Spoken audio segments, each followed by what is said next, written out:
So on October 30th of 1996, this happened. A group came in and targeted the Forest Service, a particular ranger station of the U.S. Forest Service, and caused $5 million in damage to them. Forest Service were the same people who were selling off these pieces of land to these private timber companies to be clear cut, and they were also the same people who were coming in and arresting the tree sitters and the road blockaders and the eco-defenders, the protesters, and taking them off to jail. So there's a direct connection between the effort to defend these forests from the cuts and the Forest Service, and people were angry with the Forest Service and were struggling to figure out ways to cause more damage to see what they could do to stop these trees from being cut, because you can't wait. When they're cut, they're gone. The ecosystem is gone. It's gone forever. So people were acting desperately in order to change it, and they caused $5 million in damages to the Oak Ridge Ranger Station. And there was a communique that was floating around at the time announcing the name of this group, which was the Earth Liberation Front. And I'm going to read a little bit of that. Welcome to the struggle of all species to be free. We are the burning rage of this dying planet. The war of greed ravages the earth, and species die out every day. The Earth Liberation Front works to speed up the collapse of industry, to scare the rich, and to undermine the foundations of the state. We embrace social and deep ecology as a practical resistance movement. We have to show the enemy that we are serious about defending what is sacred. That's Oak Ridge from the sky after the fire. As you can imagine, they're not going to get a whole lot of work done there. This is a box truck similar to a UPS or a FedEx truck, which kind of gives you a idea of the scope of the building. Again, $5 million in damages. On October 19th, this is a Canadian lynx. It's considered by U.S. Fish and Wildlife a threatened species right now. October 19th of 1998, this is Vail Ski Resorts. It's $24.5 million in damages. Communique from the Earth Liberation Front read, on behalf of the Lynx, 5 buildings and 4 ski lifts at Vail were reduced to ashes on the night of Sunday, October 18th. Vail Incorporated is already the largest ski resort in North America and now wants to expand even further. The 12 miles of roads and 885 acres of clear cuts will ruin the last best lynx habitat in the state. Putting profits ahead of Colorado's wildlife will not be tolerated. This action is just a warning. We'll be back if this greedy corporation continues to trespass into wild and unroaded areas.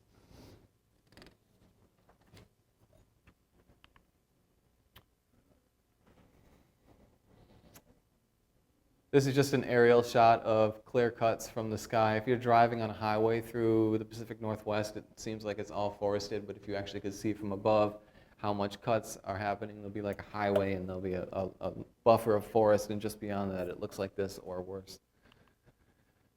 Hello. This is Boise Cascade. Now they're known as Boise. They also own Office Max at the moment, but back then they were called Boise Cascade. This is Christmas of 1999. $1.5 million in damages. Boise Cascade is one of the most recognizable forest product companies, they're calling themselves. They take the forest and they turn them into products. And they had more or less, at this point, already done a lot of the clear cutting that they were planning on doing in the Northwest, and they were moving to South America to do more.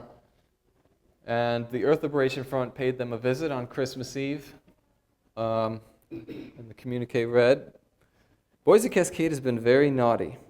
After ravaging the forests of the Pacific Northwest, Boise Cascade now looks towards the virgin forest of Chile. Early Christmas morning, elves left coal in Boise Cascade stockings. 4 buckets of diesel and gas with kitchen timer delays destroyed their regional headquarters in Monmouth, Oregon. Let this be a lesson to all greedy multinational corporations who don't respect their ecosystems. The elves are watching. Come on.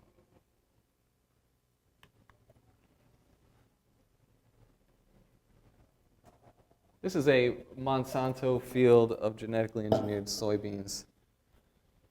And on New Year's Eve of 1999, the Earth Liberation Front paid a visit to a research office for genetically engineered crops at Michigan State University, causing $1 million in damages. The ELF takes credit for a strike on the offices of Catherine Ives, room 324, Agricultural Hall, at Michigan State University on December 31st, 1999. The offices were doused with gasoline and set afire. This was in response to the work being done to force developing nations in Asia, Latin America and Africa to switch from natural crop plants to genetically engineered sweet potatoes, corn, bananas, and pineapples. Monsanto and USAID are major funders of this research and promotional work being done. Cremate Monsanto, long live the ELF.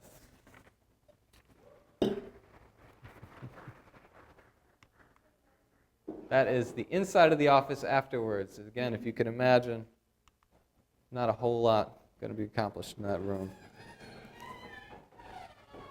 On oh,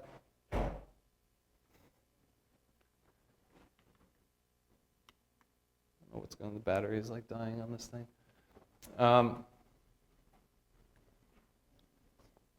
January 2nd of 2001, this is Superior Lumber. Superior was known because they were involved in some of the more egregious timber cuts because they had, well, I'll show you.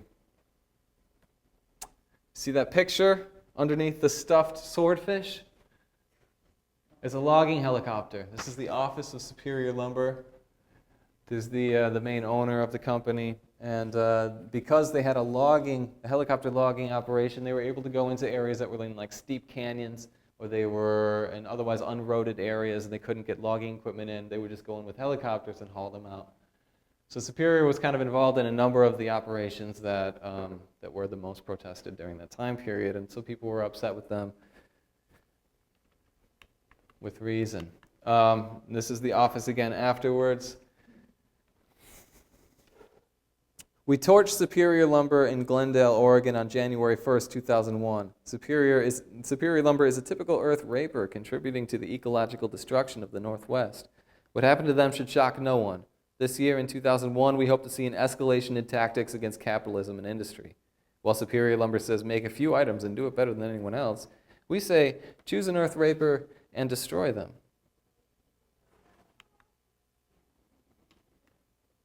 Oh, there we go. Mildly working.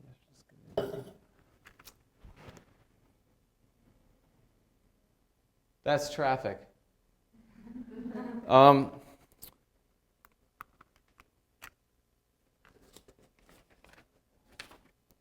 This is March 30th of 2001. 35 SUVs were torched at a dealership in Eugene, Oregon. It's claimed later to be affiliated with the Earth Liberation Front. And this is the communique. $1 million worth of luxury SUVs were torched at Romania Chevrolet. Sucking the land dry, gas-guzzling SUVs are at the forefront of this vile imperialistic culture's caravan towards self-destruction. We can no longer allow the rich to parade around in their armored existence, leaving a wasteland behind in their tire tracks. The time is right to fight back. Romania Chevrolet is the same location that was targeted last June, for which 2 Earth warriors are being persecuted. The techno-industrial state thinks it can stop the growing resistance by jailing some of us, but they cannot jail the spirit of those who know another world is possible. The fire that burns within Free and Critter, the 2 people arrested, burns within all of us and cannot be extinguished by locking them up. In this continuous assault on both the planet and ourselves, SUVs destroy the Earth, while the prison system tries to destroy those who see beyond this empty life. We must strike out against what destroys us before we are all either choking on smog or held captive by the state. Take power into your own hands.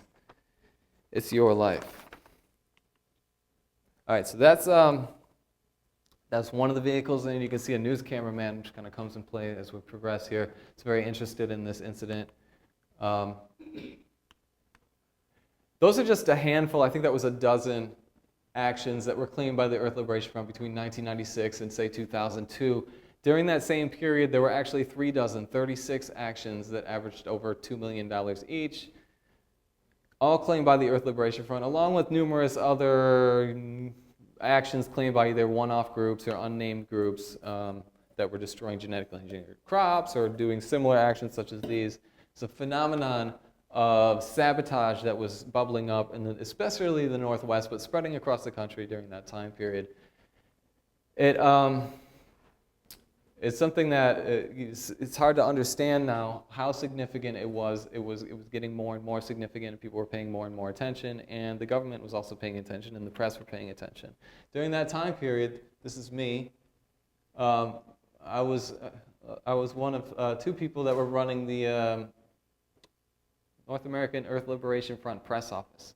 Basically, we were an above-ground group that formed that were able to anonymously receive communiques from the underground groups. They would write those things that I just read, send them to us one way or the other, and we didn't know how they got there. We didn't care to find out. And then we would, kind of review them, make sure that they were accurate and legitimate, and then put them into a press release and send them out to the news. And then the news would come, and they would come and hear our version of the story. The idea being that if you just let the news report on what's going on, then they're just going to tell the corporate sort of state-sponsored version of the story and not going to get the real message out. But if you, can have a sympathetic voice up there speaking in a way that is helps people understand what's going on, that may not be peaceful or may not be legal or may not be nicey nice, but may also be important and make sense, and then you get a different point of view out.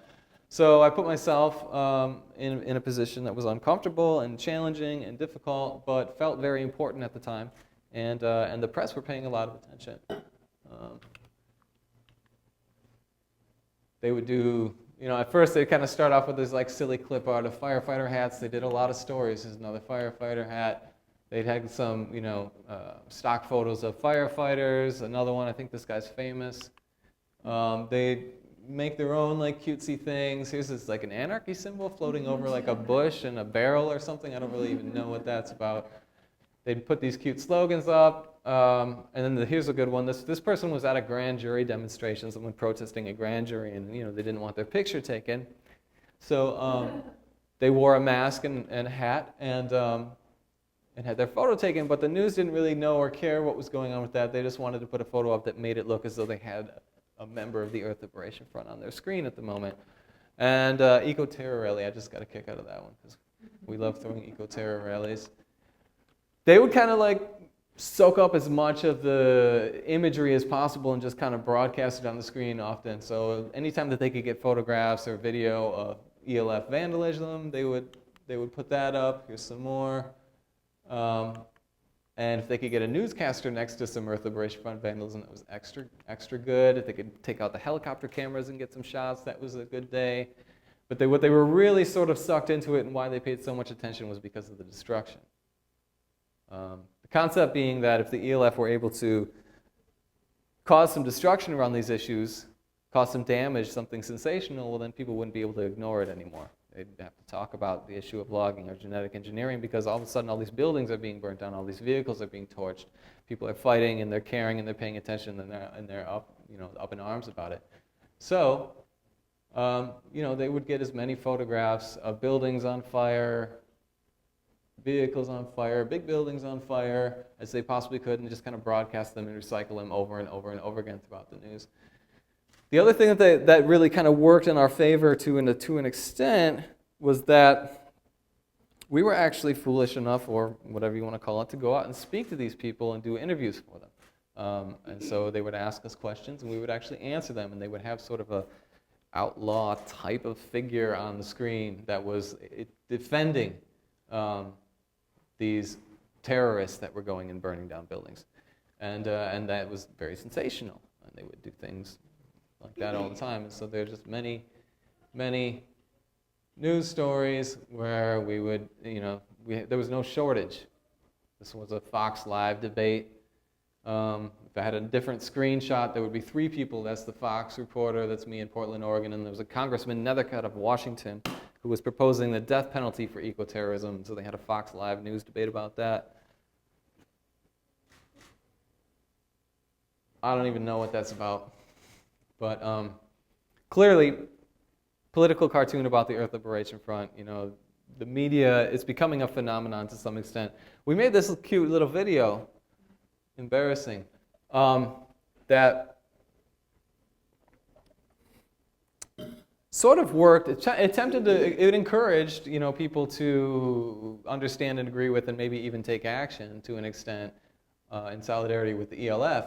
But in general, it was also meant just to put a voice out there that got people to understand the ELF. It was something that a radical person could watch and be like, rah, rah, ELF, but it was also something that like someone's mother or father or grandparents could kind of watch and maybe get a different version of the story than what Fox News, in this case, was telling people. So, of course it wasn't copywritten or anything. It was very amateur in its production.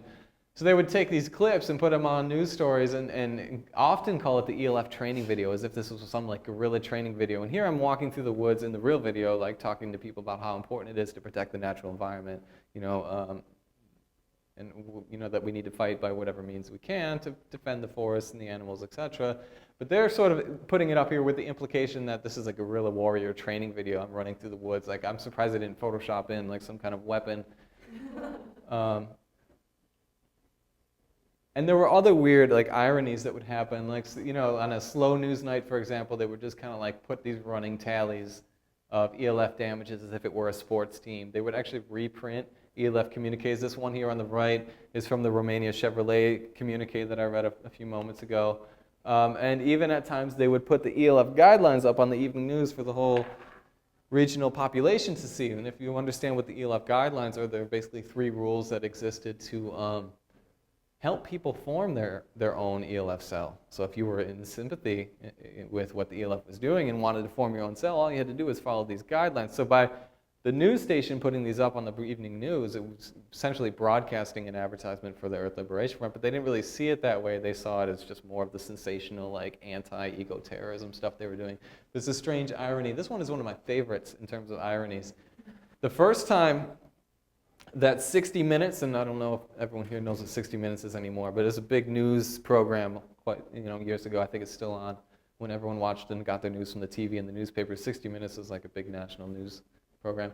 They did the first story they did on the Earth Liberation Front was after the Boise Cascade arson, which I talked about earlier, and they actually contracted a fire department, or else the FBI got 60 Minutes to tag along with the fire department that was already doing this anyway. But the fireman is on 60 Minutes is recreating an ELF incendiary device, a firebomb. In this picture, he's pouring the fuel in there, and then here he's talking to the camera, telling you about where the ELF would want to place it, and then here he actually lights it, and then it goes up in flames, and he says, oh, well, this is how hot, and this is how high the fire goes. And of course, I couldn't give those details in here without being charged federally, but 60 Minutes was able to talk about it. So I just think it's an interesting irony that, that these types of things were able to happen because there are chinks in the armor of the media and of the system, and there were some things that we were actually able to get in there a little bit here and there. And, this is a National Geographic program, and even after I was done with officially running the press office, they still come to me frequently. This one is not too long ago, last fall, with asking questions about the Earth Liberation, because there is no press, there's no one to speak about it, and when actions do happen or when there's an issue that relates to it, they search and scour and try to find people to answer questions about them. So you see this like former ELF spokesperson come up a lot. This is from If a Tree Falls, which is a documentary about the Earth Liberation Front. Maybe some of you have seen it. If not, it was nominated for an Academy Award and won some award at the Sundance Festival. Unfortunately, the media weren't the only people who were paying attention. And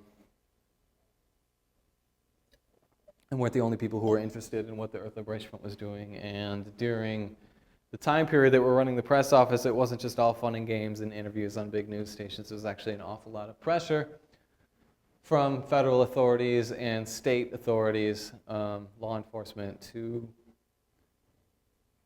capture the Earth Liberation Front. It was a growing priority. During the peak of its frequency, actions were coming in every 3 months, 2-3 months or so, and and seemingly like it was growing more and more intense and more powerful. And the government was starting to reluctantly pay more and more attention to them.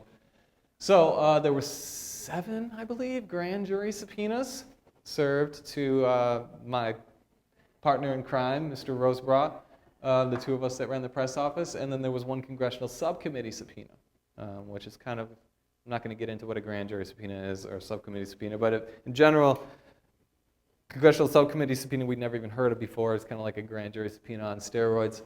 And there were 2 FBI raids on the press office, one in January of 2000 and another one in April of 2001. This image is from the second FBI raid. It's not what oh yeah, okay, I'll do that. I'm going to just jump, this just got stuck in here somehow, so I'm just going to talk about it. There was all kinds of general harassment and surveillance. They would be, one time they were in line behind me at the sort of natural food store. They would mention, agents of the government would mention things about like health problems or family issues that they had just to let us know, that they were watching us very closely. Things that only people who were basically like watching your every move would know about you, and they keep a lot of pressure and stress on you. And there were a lot of things like this situation. This is from a Oregon State Police file that I was able to pry loose recently, and I can kind of go through it here. On March 1st, 2000, ATF agent Comrie attempted to interview somebody and was met at the door by a female who did not identify herself. We asked the female if we could talk with subject number one. Subject number one was named earlier on the pages. She asked who we were, and we told her that Special Agent Comrie was with the ATF and that I was with the Oregon State Police. She asked us if we had a warrant. We responded by saying we did not, at which point she slammed the door shut. We did collect vehicle information from the residents, blah, blah, blah. Then, and this address is, I think, if I'm remembering correctly, about 8 blocks away from this address. And this is supposed to say AM. They screw up all the time. So this is 8:25 a.m., this is 8:42 a.m. So, not far away, not long apart. As we approached the residence, we observed a male and female leaving the area from behind the residence on bicycles. We made contact with an unknown female who told us she would wake subject number 2. And if you looked earlier on the page, I'm subject number 2. The unknown female closed the door and never returned. The female that left on the bicycle returned and asked us who we were and said she was also living at this mysterious address, which is right here. Special Agent Comrie asked the female if she was Vanessa, subject number 3. She confirmed that she was. She informed us that she was with subject Pickering. Now they're getting lazy. I'm not subject number 2 anymore. I'm now subject Pickering. And that Mr. Pickering was late for a meeting and did not want to talk with us. Now, one thing I like to point out is that this is 8:42 in the morning and I'm late for a meeting. Which I was definitely not late for a meeting at 8:42 in the morning in 2000. But nonetheless, what you're seeing here is, by this point, by 2000, we had probably had anywhere from like 3 to 5 grand jury subpoenas already successfully served, and they're trying to serve more subpoenas. They didn't just come around without subpoenas usually. They often came with a subpoena for a grand jury.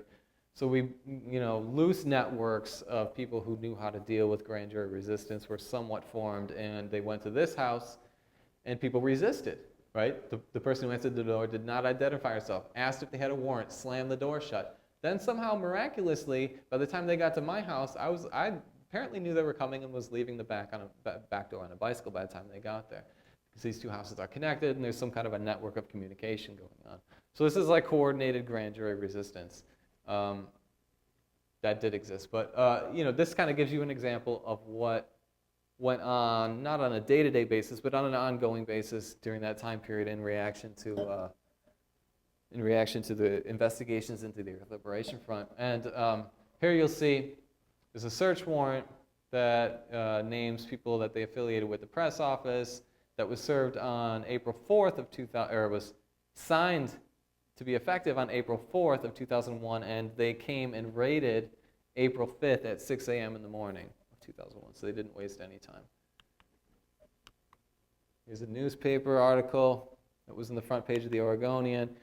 This fine gentleman is removing what is called an inkjet printer from our offices, going the back door, and you'll notice he's got sunglasses in Oregon. Don't know why you'd need sunglasses in Oregon. He's also got some heavy gloves on there so that he doesn't get his fingerprints mixed in with the hundreds of Earth Liberation Front fingerprints that are all over that thing, which of course they aren't there, but he suspected he would find some on there. They loaded up these vehicles during the raid. This is a computer keyboard. This is a fax machine. It's an ancient piece of technology. This is a scanner, flatbed scanner. There are some hard drives in here, there's some paper files, but a lot of the stuff that's in here, there's no data storage capacity. Remember that this is 2001, right? You can't go into the scanner or the keyboard and pull off like what documents we've been working on them. They don't have any hard drives in them. Now you have copy machines with hard drives in them or printers with hard drives, but not then. They would be years before they had that. They weren't just taking things to look for evidence, they were taking things to sort of interrupt the functioning of the ELF press office to make it so that we couldn't keep doing what we were doing. Here's some of America's finest leaving our front door. And just briefly, in recent years, I've been running Burning Books in Buffalo. It's a friendly, local, neighborhood, radical bookstore. We have a table out there. We have a lot of events. This is Ward Churchill. We bring Rod Coronado, Ramona Africa. We bring a lot of people in. We show a lot of films. We do a lot of events, and we have a lot of important literature so people can learn about the struggle. Here you've got Ray Luke Levasseur and Bill Ayers. You get the idea. Friendly neighborhood radical bookstore. Seemingly free speech activity, free association, something that the government shouldn't be interested in, but this is America after all. So we have Mr. Boateng, FBI Special Agent in charge of Buffalo. And we have Mr. Comrie, who's the current FBI director. He holds J. Edgar Hoover's position currently, federal director of the FBI. What we found out in September of 2012 was that the FBI was making phone calls across the country asking old associates of mine all kinds of incriminating questions about me, such as, am I capable of committing direct action? Am I able to influence or manipulate people? Am I a loner or an extremist? They mentioned this unsolved ELF action in Pennsylvania that cost $1 million damage to a U.S. Forest Research Station that was genetically engineering trees. They claimed I was, in some kind of weird 1950s style language, stirring up the youth, whatever that means. But perhaps the most concerning question that these guys wanted to know was, who could they talk to that specifically does not like me? If you're doing an investigation and you want to gather evidence, you're like watching Matlock or whatever, and it's all nicey nice. They go to somebody, they don't want to find someone specifically that doesn't like the person you're talking about. You want to get the truth, so you find everybody, get an opinion and create it. But when you're trying to frame somebody up or assassinate their character, that's when you go to people you try to find that don't like somebody. So I think that's concerning in general. Shortly afterwards, this was in my mailbox. It's actually just a handwritten memo on the back of post office cardstock. It's got my name. That was my address that I didn't feel like sharing with everybody. It's a 30-day period here. It's highlighted. It says confidential. Show all mail to supervisor for copying prior to going out to the street. This is in reference to something called a mail cover. Mail covers have actually been used well over a century in this country, where the post office is contacted by a law enforcement agency and they are asked to photocopy somebody's mail and send the copies to the law enforcement agency. In this case, it's the FBI. And so this would have been like a note written on a stack of mail that was going out to my street or to my house, and then there was happened to be a substitute mail carrier that day who was somewhat incompetent. So the note ended up landing in my mailbox along with the rest of my mail. Which alerted us to this mail cover. Next thing we found out was this is Mr. William Hochul is the U.S. Attorney for Western District of New York, is the U.S. Attorney in my area. And like the other fine gentleman standing in front of Old Glory, I just like to point out, these aren't cameo shots, right? These men are dressed up in fine suits. They all have very similar haircuts, and they all look very crisp, and they're in front of the flag, and they're representing an ideology, really, that is so obvious that it goes without speaking. This man decided that he would cooperate with the FBI's request to find out all the information about my bank account and about the bank account of Burning Books, and he wanted to go back to the beginning of the year that Burning Books opened, and he succeeded at subpoenaing all the records to our financial information for that. Don't know why he wanted that, but you can only imagine. I went to get on a plane the next, I think it was March of 2013, and this designation was on the ticket. So if you're ever traveling and you're wondering, if you're on a special list, these 4 S's are on the ticket. It can kind of get mixed up with all the other letters and numbers on there, but if you know to look for it, you can find it. It stands for Secondary Security Screening Selection. It's better known as a selectee list. It's maintained by the Transportation Security Administration, TSA, which is underneath Homeland Security. And what it does is it mandates that you go through the utmost security screening. It's like the do not fly list, except they let you fly, but they pull you aside and do all the searches. They dump your luggage out, and they do chemical swab tests in your luggage and all over your person. And they force you to go through that giant like CAT scan thing and put you through the most, scrutinizing security that they have. And they like to pretend like it's random. So if it's happening to you, they'll say, oh, you've been randomly selected. If they can avoid letting you know that you've actually been placed on a list, they will. But it's not random. So those 4 things that we found out, and we started organizing around how to expose them. We got some of the local press in Buffalo and a handful of attorneys together and had some meetings and figured out how we could expose this type of thing. Not just so that they'll back off of me. I mean, at this point, I've been dealing with FBI harassment since I was 19 years old, for going on 18 years, I think now. So it's not like it was going to be the end of it for me, but I figured you can't just let these people get away with this kind of thing. If they could come in and surveil and watch every move of people who are in the movement and repress people, it's going to scare a lot of people away, and it's also going to limit the effectiveness of the people that they're doing it to. So we want to try to set a precedent for for resisting this and not allowing it to happen. So we got like front page news stories. I like this one because it's got a Black Panther poster from Burning Books in the background. That's nice. We got a front page on July 4th, the 4th of July. We got the front page New York Times article, which actually reprinted the Mail Watch memo up there. And when the New York Times breaks a story, it works like a newswire service. So all these other newspapers across the country pick it up. So this is just some random newspaper thing. And this one I like. This is another newspaper that picked up the New York Times story. Different photo, and then there was a letter to the editor. Well, clearly this man is a threat. In the photo, a volume of Robin Hood is clearly visible in his bookstore.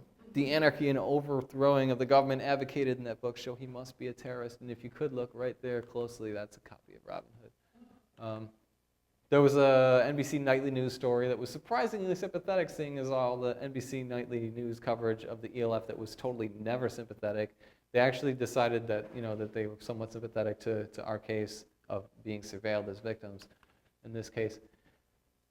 And so then we launched a legal effort, and a big part of it was, first we wanted to exhaust all the legal remedies that existed. Right? So we wrote all of the representatives that represent us in our area, and we wrote all the sort of government oversight bodies that would have some relevancy into this kind of thing. I actually have a list.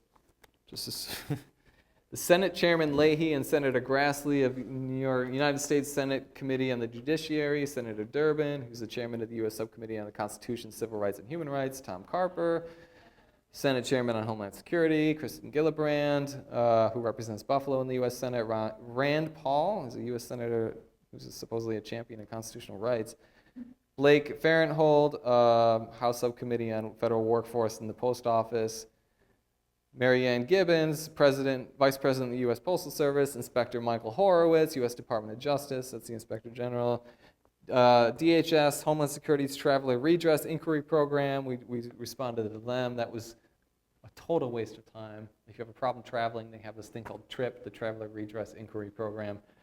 And you say, yeah, I was on this SSSS list, like what is that about? I want to get off it. And they say, oh, no problem. Here, just fill out a list of all your friends and associates, and then we'll get right back to you. So that was a dead end. We weren't going to do that. And we had some fruitless correspondence with the U.S. Attorney General's office that went nowhere. But this is the best example of all those letters and more that I didn't list that we sent out. We actually got, who is this? Chuck Schumer. Senator Schumer actually wrote a letter on his letterhead from his office to the Postal Service saying, what's going on with this guy? We read the New York Times article or whatever, and we don't understand why he's being surveilled. Can you give us more information? The Post Office never got back. So,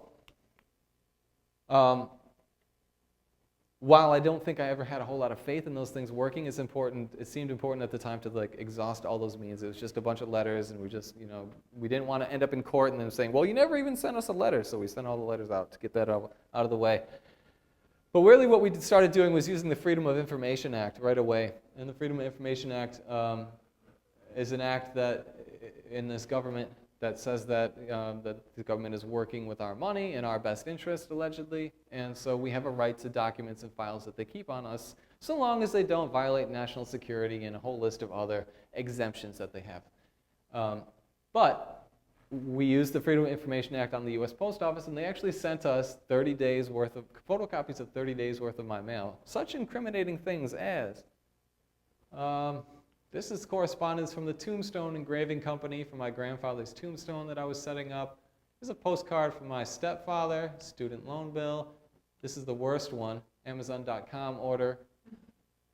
This is correspondence from nursing home that my step-grandmother was in that I was managing. This is actually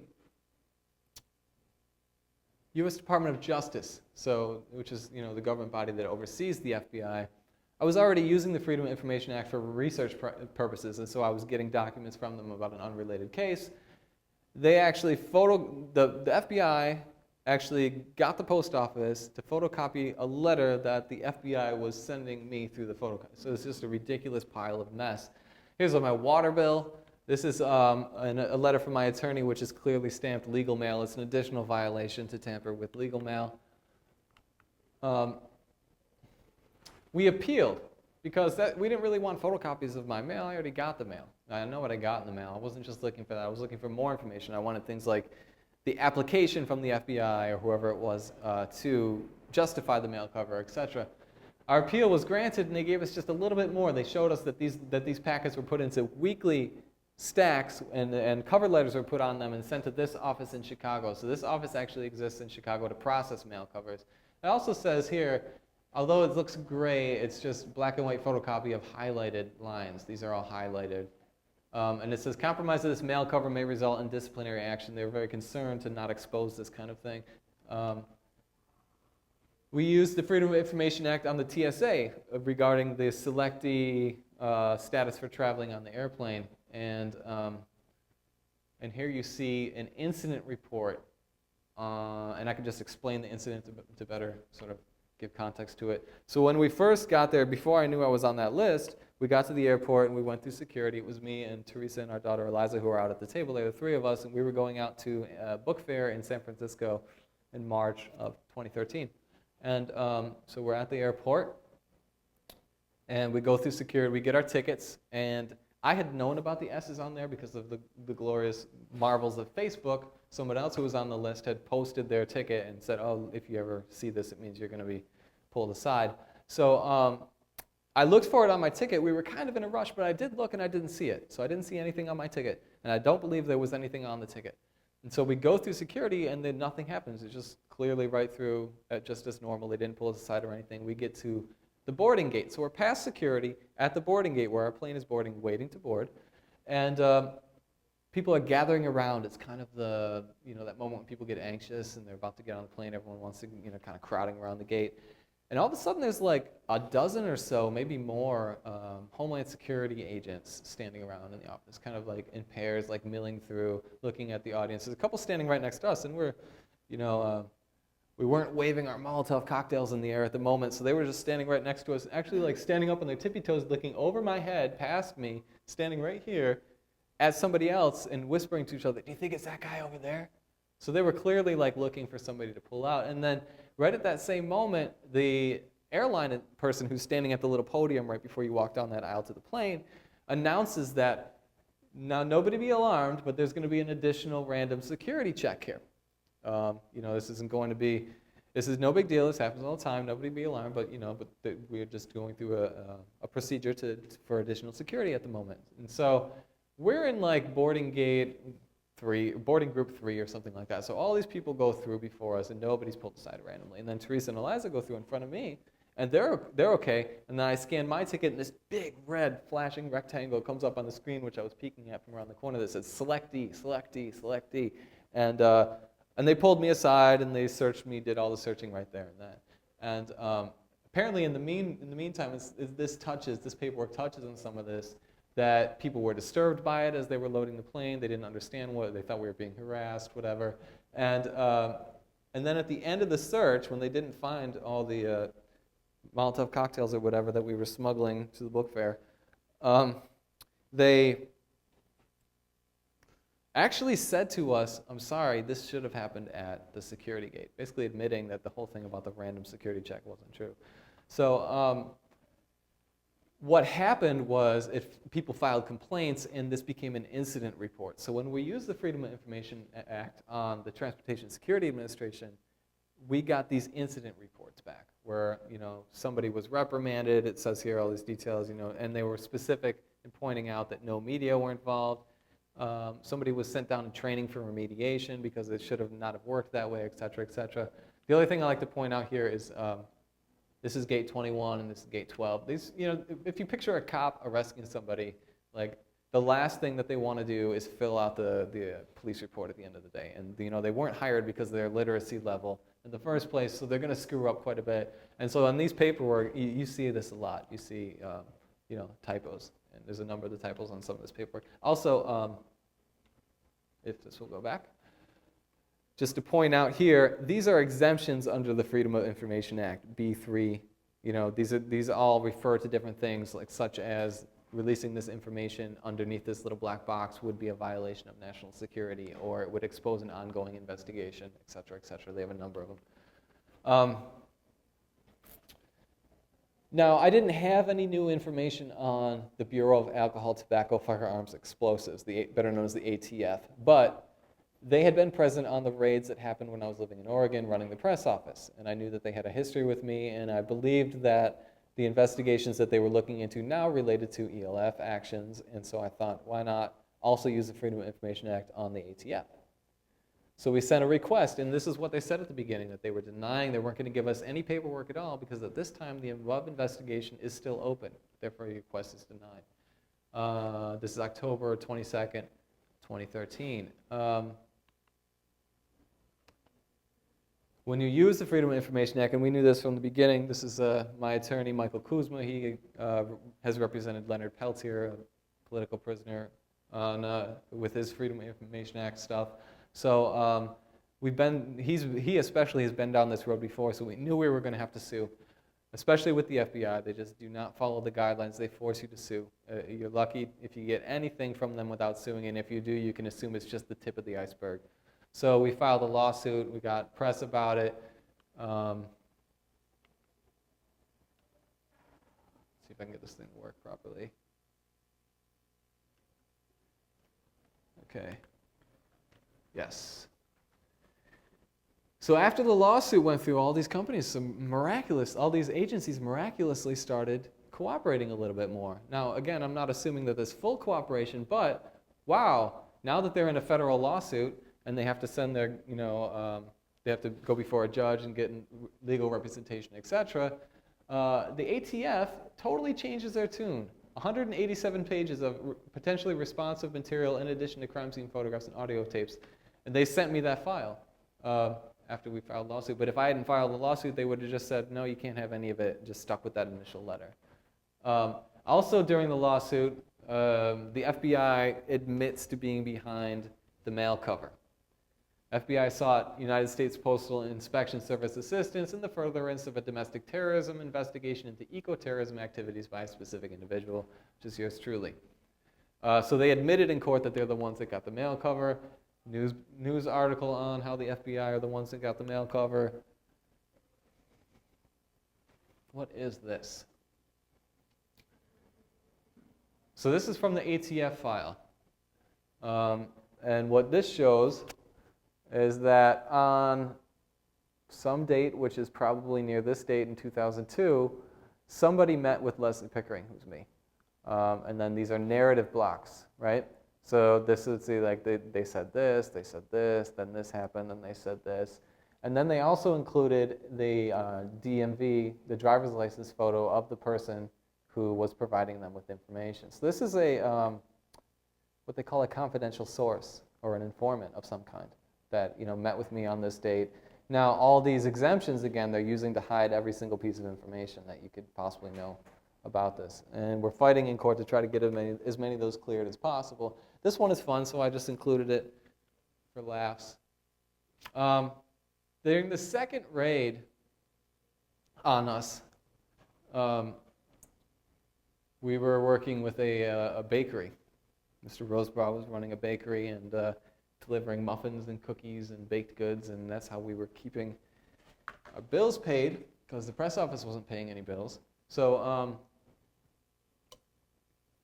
in the morning of the raid, he was actually out delivering cookies. And while they were raiding our house, and he got pulled over and raided in his car full of cookies. And you can see here, approximately 6 a.m., 6:30 a.m., a warrant was served. I was present in the living room with, and this is an agent reporting this of the ATF. I was present in the living room with, and I knew the names on here, so these are 2 roommates that we had. I observed close display her copy of a list of items to be searched on the warrant to Villarreal, point to an item listed on the page, and softly say to Villarreal, "They'll get some cookies." Just to clarify so that you get this, they give you a sheet of paper that says these are things that we're allowed to take. And Elaine was looking at this and said to Villarreal that, oh, they're going to take our cookies because they're raiding the bakery. Basically, they were not only raiding our place, they're raiding the bakery and the vehicle that was delivering the cookies at the moment.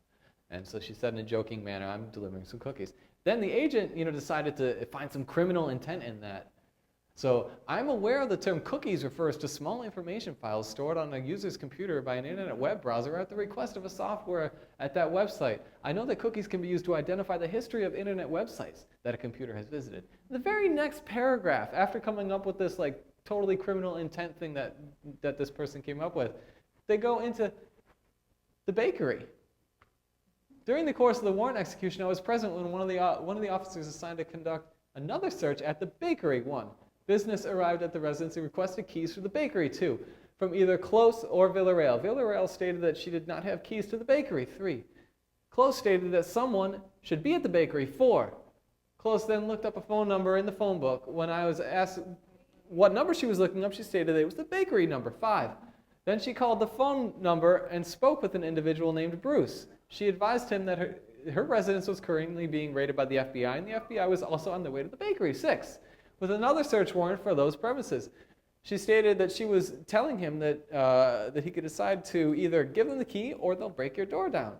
I then advised a special agent that Bruce was currently at the bakery. 7. And that had been advised by the FBI search warrant for those premises. I also advised them that from Close's conversation with Bruce, he appeared to have more than a professional relationship with his tenants, that he might be sympathetic to their cause. So we're talking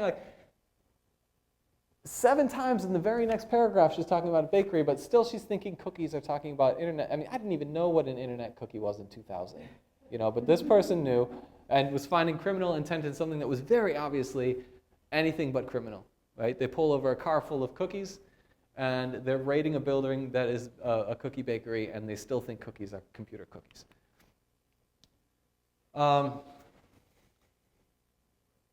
Later on, we find that they also were looking into a violation of this particular U.S. Penal Code, distribution of information relating to explosives, destructive devices of weapons of mass destruction. There were manuals that were produced anonymously that were put up on websites telling people how to do what 60 Minutes was telling people how to do, which was create these firebombs. And so the government was looking into seeing if having those at a table or having that document up on a website was a violation of this penal code. So we found that out through that investigation. And I'm early. That's great. I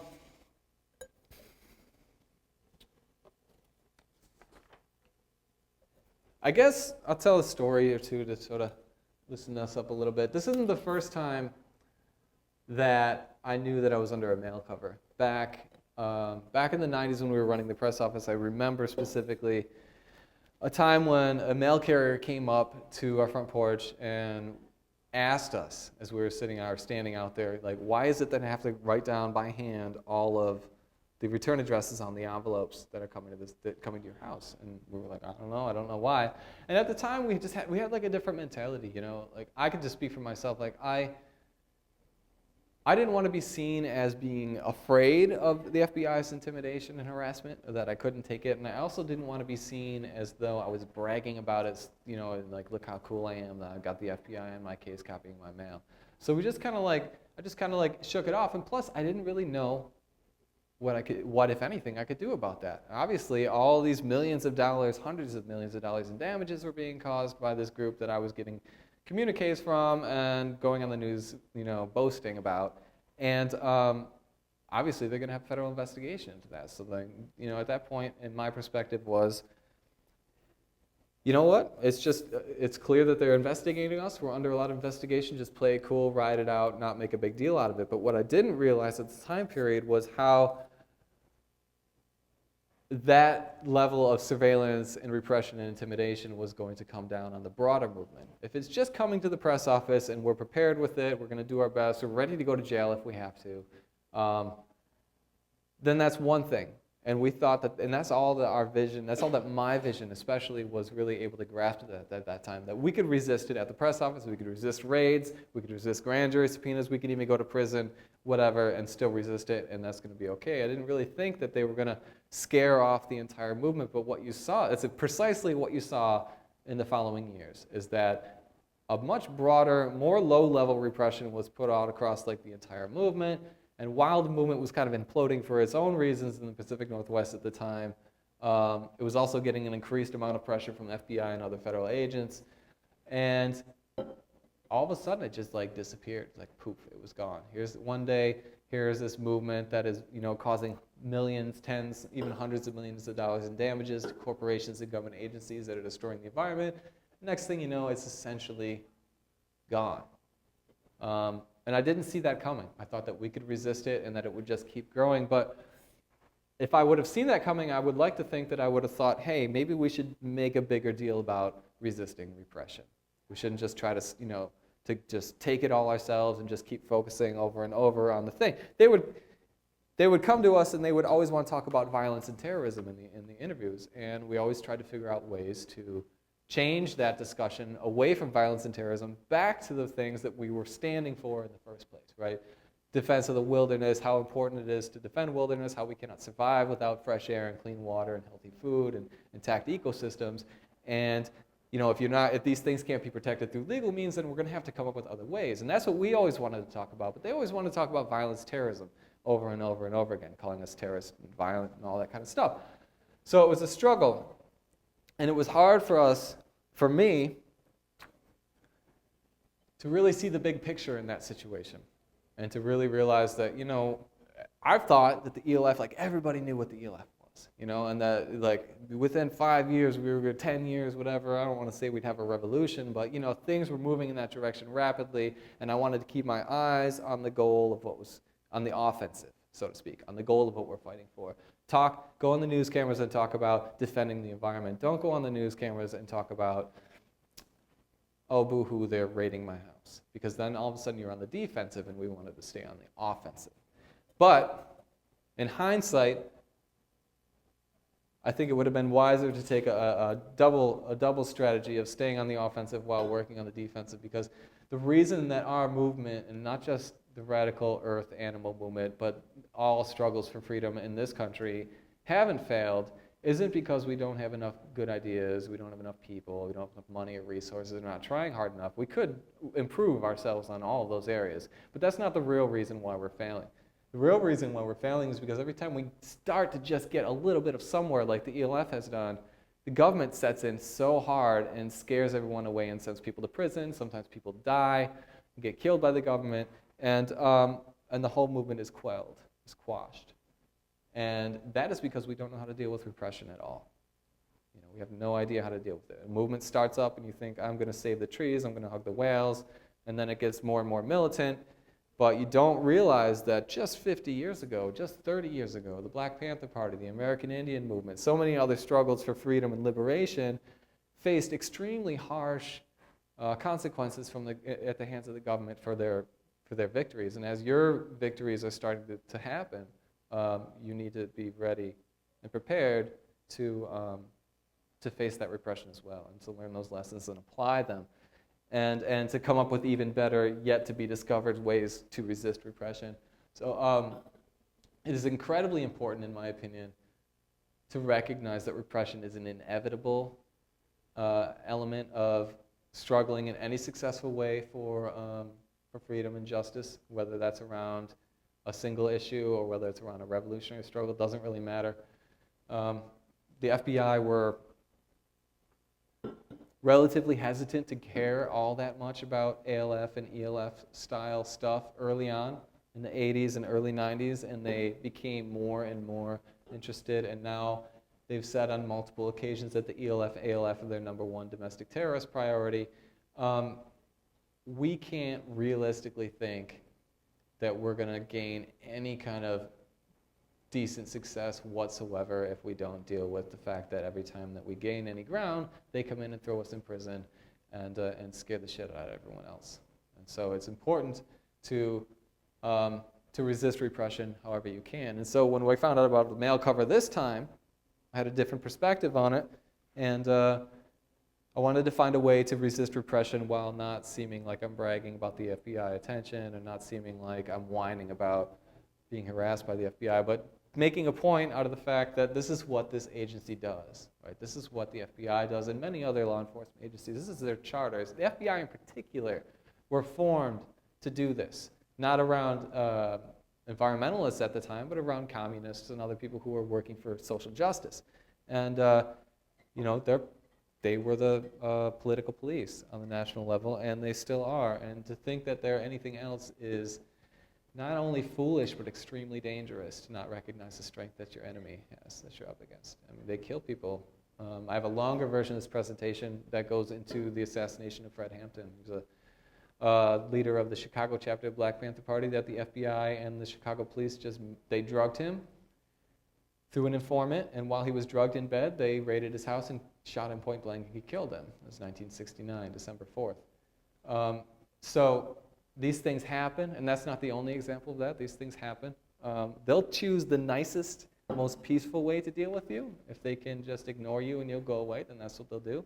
But as you gain more success, you're not as ignorable anymore, and they will intelligently, from their point of view, up their level of repression to the point of its desired effectiveness, which is to shut you down. The only thing that I can really say to kind of explain the way that people I know and myself have and been able to weather this type of repression is that I think for me it's been really important to never forget what it is that we're out here fighting for in the first place. When you're put under a lot of pressure by very, very powerful and deadly agencies and individuals, and it feels like your freedom and maybe even your life at times are at stake, it's very easy to forget what it is that you're really fighting for in the big picture of what it is that you really stand for in the first place, because you're thinking, I'm going to go to prison. I'm really going to go to prison. Or, I could die or something. And there are moments when people, myself and other people have felt that, and there are moments when people have been killed, and many people I know are in prison. And it's a harsh reality to face, I'm going to have to be dragged in front of the grand jury, and if I don't answer their questions right, then I'm going to be held in prison for 18 months. And then when they let me out, they can serve me with another grand jury subpoena right there, and then hold me in for another 18 months. Those are realities that we lived with for years on end. And the only way that I've been able to even think about being able to weather that is to remember what it is that we stand for, that I'm out here fighting for everything that is wild and free, and if we don't work to defend our planet and the wilderness and freedom of the people, then there really isn't going to be anything left.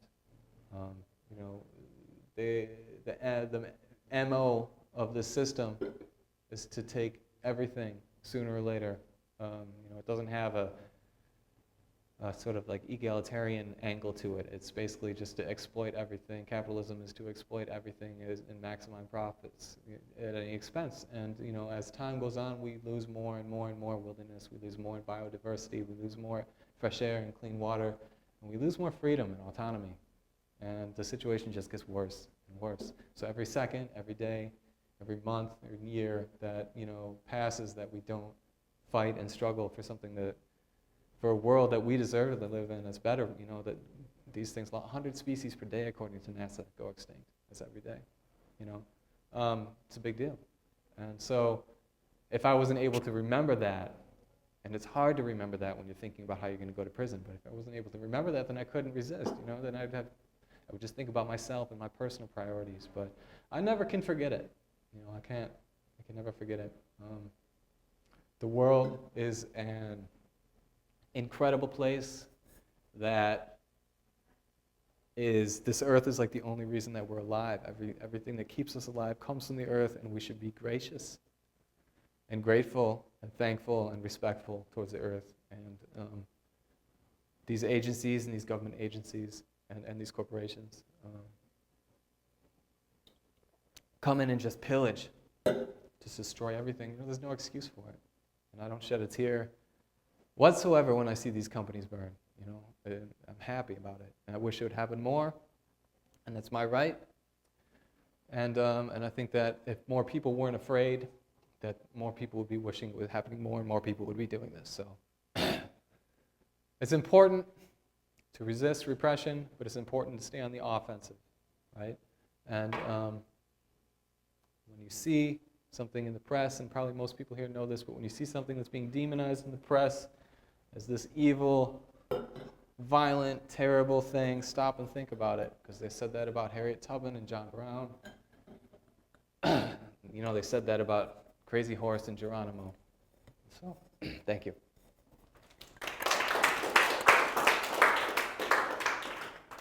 If anyone has questions, I'd be glad to take them.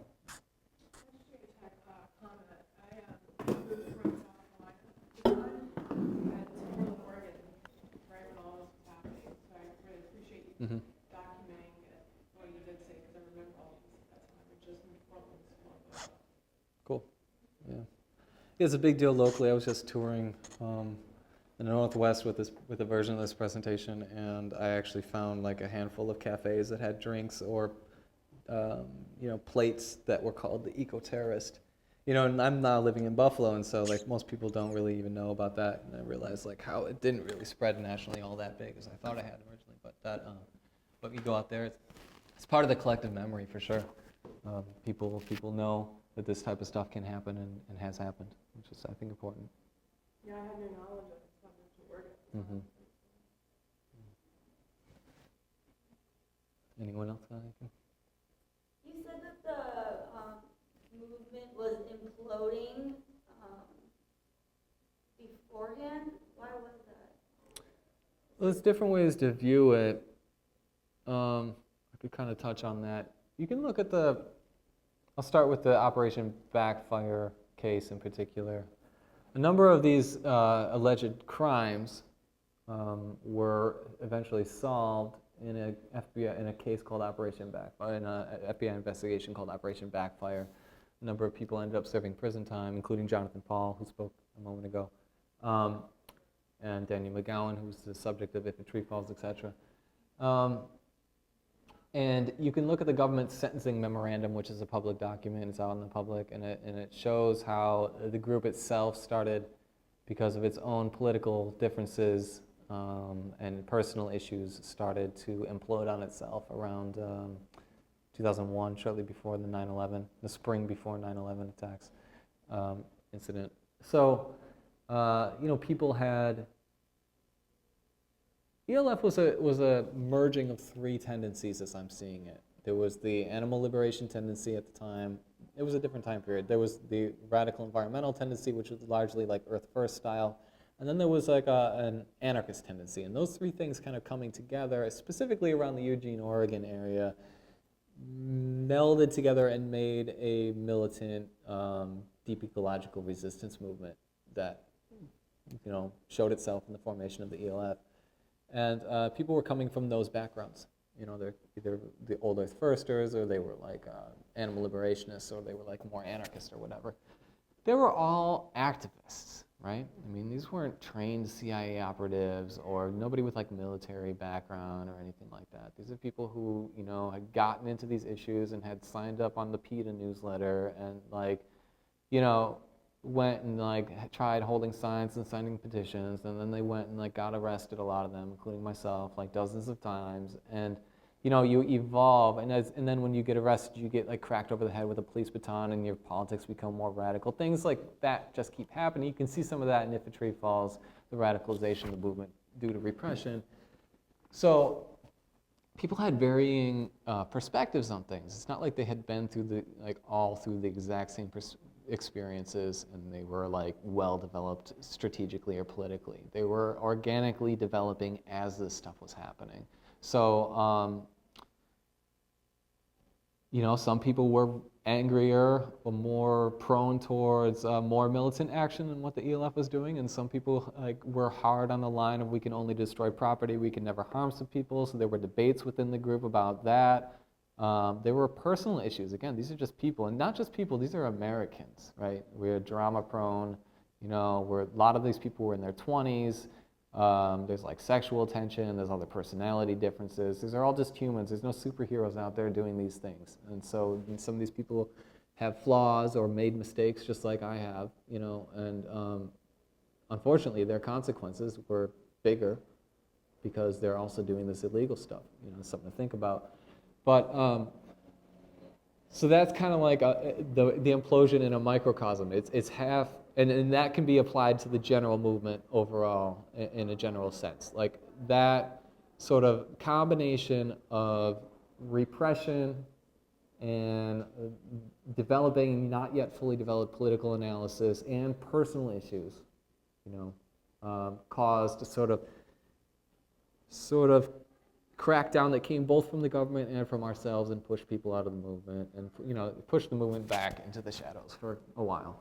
Still waiting for it to come out to an extent. And you have to understand that at that time period, things were really escalating and things were really happening quite a bit. The WTO protest is a great example in November of '99. We had been to a lot of big protests, they were all very boring. Not a whole lot was accomplished. A lot of people were frustrated with it. The movement was strong enough at that particular moment to create a protest that was going to be remembered historically, and did, and caused quite a bit of damage and shut down the meeting and shut down the city. And it's a big deal, That just doesn't happen out of nowhere.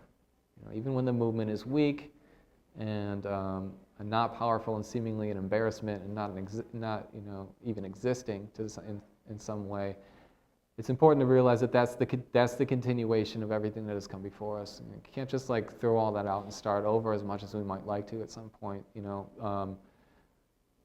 All that history, and the good times and the bad times, the moments when we're winning and the moments when we're losing pathetically that's our continuum of struggle. You don't just get things happening out of nowhere.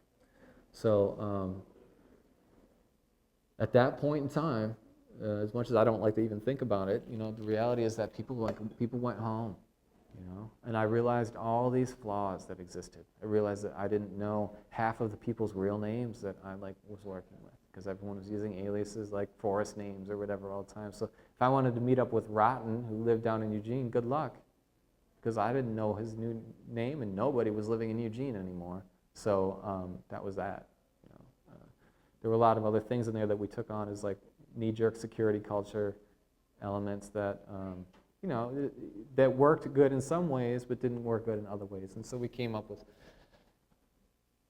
our own ways of handling things. But in the long run, I think that we weren't as advanced and sophisticated as we thought we were, and when they came down with just a fair level of repression, right? In hindsight, I'm intimately familiar. My friend Jalil is in prison. He was a Black Liberation Army member. He's in Attica Correctional Facility right now, which is about 45 minutes from my house. I visit him quite a bit. He's been in prison for 44 years now. He's serving 25 to life. So he met that 25 years quite a while ago, and every time he goes up to parole board, they deny him, and they're never going to let him out if they're not forced. And that's a constant reminder for me of how serious the struggle is. It's not just Jalil. Seth, also a good friend, and Herman Bell. They're both also Black Liberation Army political prisoners that have been in over 40 years. David Gilbert is another good friend. He's in prison in upstate New York as well. These are all people in prison in my area that I visit. He was a Weather Underground member, and when the Weather Underground surfaced and kind of gave up the fight, he decided he would join in with the black liberation struggle and keep fighting. David is serving 75 to life. He will never even get to see a parole board. He'll never get out. So when I talk about the political prisoners from our movement that are, Daniel had 7 years in the CMU, that's not small potatoes, but it could be worse. It could be worse. And the more powerful our movement is, the worse it will be. That's what they do, right? And so I think that people were a little bit too looking at the world through rosy glasses, thinking that we were going to get change easily, that it wasn't going to cost, it wasn't going to be painful. And when some of that pain started coming down, that some of us have been dealing with for a while, others weren't able to take it, And it personally hurt me a lot when those arrests from Operation Backfire happened. And people that I had, at least some of them I had been associates with or friends with to a small extent, I had known them, that half of them started cooperating with the government. And I was pissed, because here I was one of a handful of people who were resisting repression for over 5 years, over half a decade before they even got caught for things that they did, and then when they have to, face up to it, it was a painful reality for me to see how the tables had turned, It was all good, it was expected. In fact, I would have been ostracized if I didn't resist that repression when it was at my door, but when it comes to their door, forget it. And some of them resisted, and not to say that they all didn't, but some cooperated, and it's hard to see that. It's hard to see that. Some cases in particular, people I knew, it's infuriating. Because I didn't do these things. I was just speaking, it was just assigned without my really choice to do this stuff, and there were a lot of risks associated with it, and so it's hard to see that. But yeah, I think people just aren't ready, and so that's a big thing of what I try to get out there now. It's like, repression is real. If you don't prepare for it, you're going to get annihilated. You'll get annihilated. But we have to keep doing, we have to keep fighting and find better ways to resist repression and take advantage of every opportunity we can. Anyone else want a long-winded answer to the question?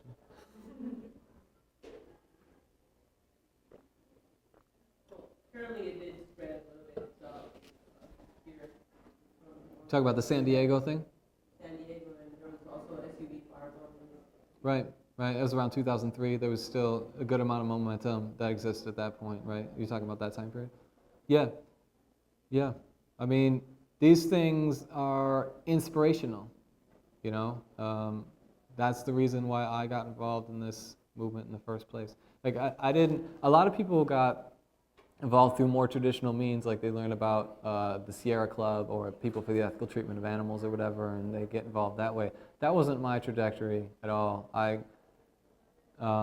first got involved in things because I learned about the Animal Liberation Front from a leaflet at a concert, like a punk show or something, and thought that was awesome. And I don't think that if I had learned about PETA first that I would have been all that excited. My inclination was I wanted to see somebody who was fighting and winning. I liked Robin Hood growing up, and that was just my thing. And so when I saw ALF, it was like modern day Robin Hood, and I decided to go vegan or whatever, and work towards all that. And I only reluctantly joined In Defense of Animals mailing list because I couldn't find an ALF cell to join at 16 years old, So my orientation was always radical and was born out of inspiration by seeing people fight back and win. Like Rod Coronado was on the run when I was in my teens, and I thought that was awesome. I thought that was really awesome and exciting and inspirational that he had done these things and he was evading the FBI. He's hiding out at reservations and all this stuff. I thought it was really cool. And I still find a lot of inspiration from movements that struggle around the world and have struggled in this country historically, ignoring the idea of what's legal and illegal, but following the path of what is right and what is wrong. And so I think that that's what is really so powerful about this movement. A lot of people ask a question well, didn't they rebuild the ski lifts at Vail through insurance money? And the answer is yeah. A lot of this stuff, most of it was rebuilt through insurance money, but that's not the real point of it. The real point of it is that you're developing a movement that has the capacity to strike back, that has a military power base, its ability to actually cause real damage. And there's a whole section of people out there that are going to hear about Sierra Club and PETA, and they might, be in favor of protecting animals and saving the environment, but they're just not going to join those groups, right? Because they don't see them having success. They just don't see them winning in a way that's inspiring them to join. So as people like me, I think there's a lot of us that when you give another option, like the IRA or the Underground Railroad, there are people who would join those organizations because they see them winning. They see them fighting in ways that are tangible, achieving results. And so that's what the ELF was doing, was building the capacity. It's not gonna solve those problems on its own, and I never advocated, I would never advocate that it would. Those problems are huge, and they're gonna take quite a bit more than what the ELF is doing to solve them. But we're never gonna get that quite a bit more if we can't get those steps in between the way, and that's what ELF is, that's what Underground Railroad is, whether underground, all these different efforts, they're building capacity for clandestine resistance that actually has the ability to change things, So, and it's inspirational to people. Other people it turns off, for sure. There's people out there who don't have the same worldview that I have and don't have the same political analysis that I have that would see SUV lot on fire and would think those people are horrible. Whoever did that is a terrorist group. They would hear about escaped slaves back in the day and they would think, oh, whoever's helping those people get up north to freedom, that they're criminals, they're stealing property, they're theft, And, they called the American Indians savages, and they were paying money for scalps. And, it's just like, there's all different kinds of people, and that's why you need to have a diverse movement that's engaging in all different, exercising all the different tools in the toolbox, so to speak, so that people who are inspired by signing leaflets and holding signs, they have a place to go. But also people who are inspired by shutting some of these companies down today, tonight, right now, also have a place to go. Have some history to learn from.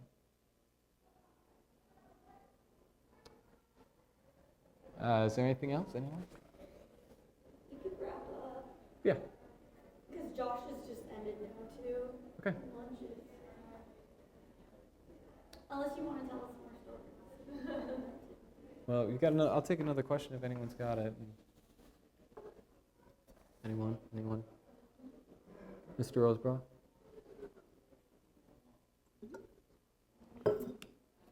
Let me think of a funny story. Okay. So, it's like 1997 in Portland, Oregon. I'm trying to find the ALF to join. 17 years old, trying to find the Earth First to join, but not the Earth First that's doing like protests. I'm looking for the Earth First that's putting sugar in gas tanks, and I can't find them, right? And I moved to Portland because I think that's where I'm going to find them, and I find this. What I do find is there's these posters all around town for a group that is protesting vivisection of cats, like a half dozen or a dozen cats that were being experimented in balance studies every year at a hospital, local hospital, and this group has like got a campaign against it, called Liberation Collective. So I quickly joined up. The group was like new, and Josh Harper and Craig Roseborough and a number of other people were involved in forming this group, and they're oriented towards civil disobedience. I had done some civil disobedience at UC Davis prior, around a vivisection lab there, and was very interested. So I joined this group, and we plan out this civil disobedience action. Again, essentially we're kids. A couple people were older, but we're dedicated and passionate. We did have some mentorship from some other people.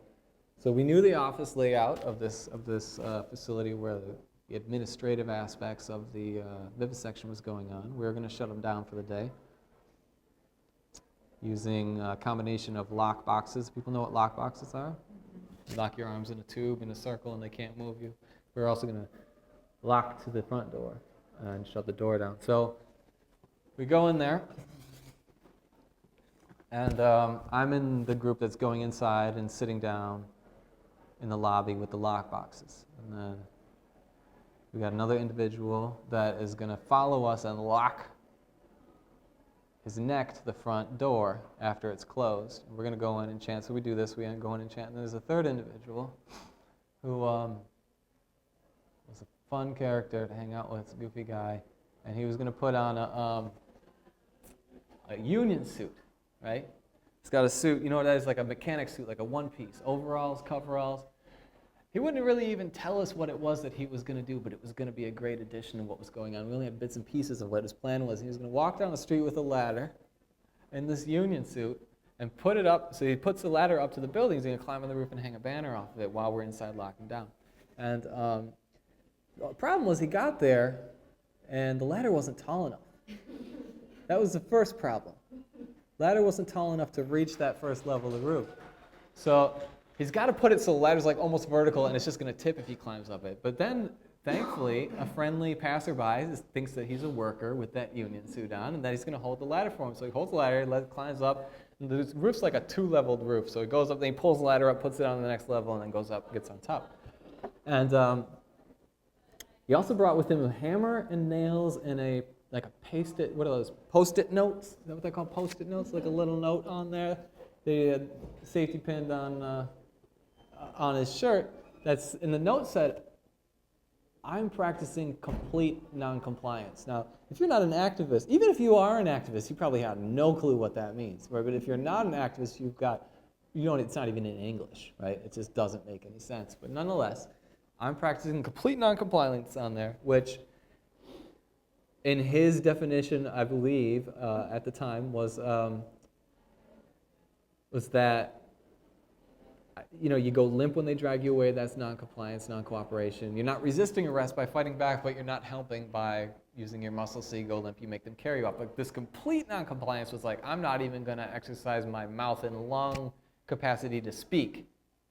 So I got this note that says I'm practicing complete non-compliance so that you know that when I don't speak and when I don't pick myself up, I'm not technically resisting arrest, which is interesting. So he goes up there, he takes out the hammer and nails, lays down on the roof, and nails his union suit to the roof, right? I think maybe like locks to the ladder with a lock or something too, but I can't remember. Like nails the union suit to the roof, and then the cops come up when they're breaking up the protest or whatever, and they come to take him away, and he's laying on the ground. He's not getting up! He's not getting up! And they see the note, they just like swipe it away or whatever, ignore it, whatever, the complete non-compliance thing. He's resisting, he's resisting. Pointing to the note, like saying, I'm not resisting, I'm practicing complete non-compliance, but not speaking. And finally they figure out that he's nailed the roof. They tear his shreds of his clothing off, and nail the roof and drag him to the paddy wagon, where we're all waiting for him at that point in the paddy wagon. He's like, oh, dude, you won't believe what just happened up on the roof. So, yeah, that type of stuff is like, it shapes you, I think that it's important for people to go out and try these things and to fight back. Like at that point, I was so happy to be involved in a group, to be in a living room, like the day beforehand where we practiced 20, 30 times, like how quickly we were going to go in and get in these lock boxes, get back up, get in a line, do it again, quick lock in the lock boxes, over and over again.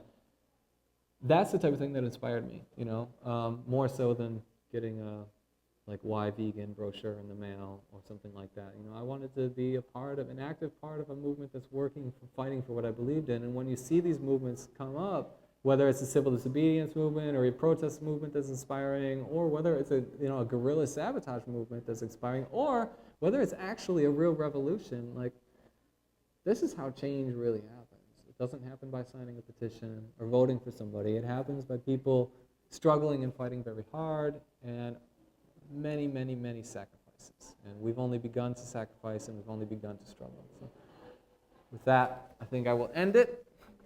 Thank you.